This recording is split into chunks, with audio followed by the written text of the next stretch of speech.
जो लहजा था व्यंग्यात्मक, वो गलत है। ये जिस प्रकार से बातें कर रहे हैं, ये सदन चलाने की बातें नहीं है। ये है कि विपक्ष को कमज़ोर किया जाए, डिमोरलाइज किया जाए, परेशान किया जाए, थकाया जाए। ऐसा कभी नहीं होता। इनके मंत्री गलत बातें कहें, हमें प्रोवोक करें और फिर इनकी सरकार उनको प्रोटेक्ट करे, और हम जब आसन को गुहार लगाने जाएं तो हमें बाहर निकाल दो। तो बाहर क्यों निकाल रहे हो? आपके पास जो ताकत मिली है उसका दुरुपयोग क्यों कर रहे हो? हमें हमारी क्षेत्र की जनता ने यहाँ बात उठाने के लिए भेजा है। हम यहाँ रिश्ते नाते जोड़ने आए हैं या हम जनता की आवाज़ उठाने आए हैं? यहाँ हमें जनता की समस्याओं पे चर्चा करनी चाहिए। कौन किसकी दादी है, इस पे चर्चा करनी चाहिए। इनको खुद ही जो है इस बारे में सोचना चाहिए। ये जो कर रहे हैं गलत है। लोकतंत्र के लिए, प्रजातंत्र के लिए इतिहास में ऐसा कभी नहीं हुआ जैसे ये लोग कर रहे हैं। लेकिन चर्चा बजट पे होनी चाहिए सर। बजट में बहुत सारी घोषणाएं हुई है। कह रहा हूँ, मैं भी वही कह रहा हूँ। चर्चा करें ना, चिरंजीवी योजना पर चर्चा करें क्या कमियां थी, ओपीएस पे चर्चा करें क्या कमियां थी, हमने पेंशन बढ़ाई उस पर चर्चा करें क्या कमियां थी, हमने 500 में सिलेंडर दिया उस पर चर्चा करें क्या कमियां थी। हमने जितनी भी स्कीम चलाई, हमारी गहलोत सरकार ने, पिछली कांग्रेस सरकार ने, उससे पीछे चलाई हो, उन पर चर्चा करो, कमियां गिनाओ ना। और आप जो अच्छी चलाई हो उस पर आप अपनी बढ़ाइयाँ कीजिए। सत्ता पक्ष कह रहा है कि गतिरोध तोड़ने के प्रयास भी किए जा रहे हैं, बातचीत हो रही है, लेकिन विपक्ष है तय करके बैठा है कि उन्हें केवल विरोध करना है, और ये एक साजिश भी बताई जा रही है वो टीकाराम जूली को कमजोर करने की। टीकाराम जूली ऊपर वाला जो चाहेगा वही होगा। न टीकाराम जूली के हाथ में है न किसी दूसरे के हाथ में, सब तय है। कर्म ईश्वर मनुष्य के हाथ में है। मनुष्य को कर्म अपने हिसाब से अच्छे करने चाहिए, जनता के हित में करने चाहिए, जो दायित्व हमें मिला है उस हिसाब से करना चाहिए। बाकी कौन क्या षड्यंत्र रख रहा है ये इन पे बीजेपी वालों पे ही छोड़ दो। इन लोग है सर विपक्ष के इन आरोपों में? 0 0 0 0 0। क्योंकि आज इनको लग रहा है जूली और डोटासरा की जो जोड़ी जो है सदन के अंदर भी और सदन के बाहर भी जिस प्रकार से काम कर रही है, पार्टी के लिए काम कर रही है, दोनों डेडिकेशन के साथ लग रहे हैं, उस चीज़ से ये घबराए हुए हैं।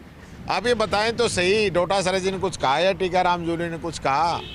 तो ये इनके क्या पेट में दर्द है कि इनके बीच ये है वो है? कुछ नहीं है। ये नाथूराम गोडसे की जो विचारधारा है ना, उसको ये फॉलो करते हैं। ये बाबा साहब अम्बेडकर, महात्मा गांधी की जो विचारधारा है, उनकी जो सोच है विपक्ष को साथ लेके चलने की, उस चीज़ में इनका कोई मकसद ही नहीं है। स्पीकर साहब भी आरोप लगा रहे हैं कि विपक्ष ने उनकी तरफ बढ़ने का प्रयास किए, डाइस पर चढ़े, अमर्यादित जो विरोध का एक तरीका होता है उसकी सीमाएं लांघ दी गई। कोई सीमाएं नहीं लांघी।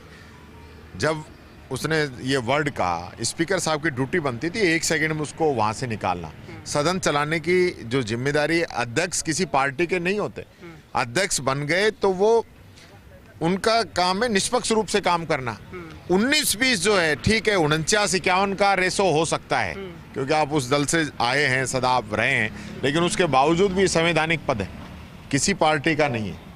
उसके बावजूद अगर हम उनके पास गुहार लगाने नहीं जाएंगे तो किसके पास जाएंगे आप बता दो?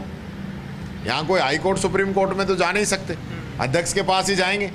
और उनके पास भी अगर हम गुहार नहीं लगाएं तो फिर तो आना ही बेकार है, फिर कहाँ जाएंगे? ये गतिरोध कब तक जारी रहेगा सर? इसमें जनता की भलाई तो है नहीं कुछ। आप बात को समझिए यार, ये बजट को ये करने की जिम्मेदारी सब सरकार की है। सरकार चलाए ऐसा ये बातें अब लगातार जारी रहेगी। दिनेश, चलिए सियासत की ओर आगे बढ़ेंगे। नेता प्रतिपक्ष टीकाराम जूली क्या कुछ कह रहे हैं, सुनते हैं। अहंकार के अंदर डूबा हुआ है और सत्ता के मद के अंदर मदमस्त है कि वो उसको सदन चलाने की कोई जिम्मेदारी नज़र नहीं आती। उसको ये नज़र नहीं आता कि राजस्थान के खून पसीने की जो कमाई है, जनता की गाड़ी कमाई है, वो यहाँ पे खर्च हो रही है, उसके प्रति उन लोगों का कोई ध्यान नहीं है। मुझे तो बड़ी कई बार ये मैं सोचता हूँ इस बात को कि जो हंगामा करना, गतिरोध पैदा करना, ये तो विपक्ष का काम है। ये सत्ता पक्ष कब से करने लग गया?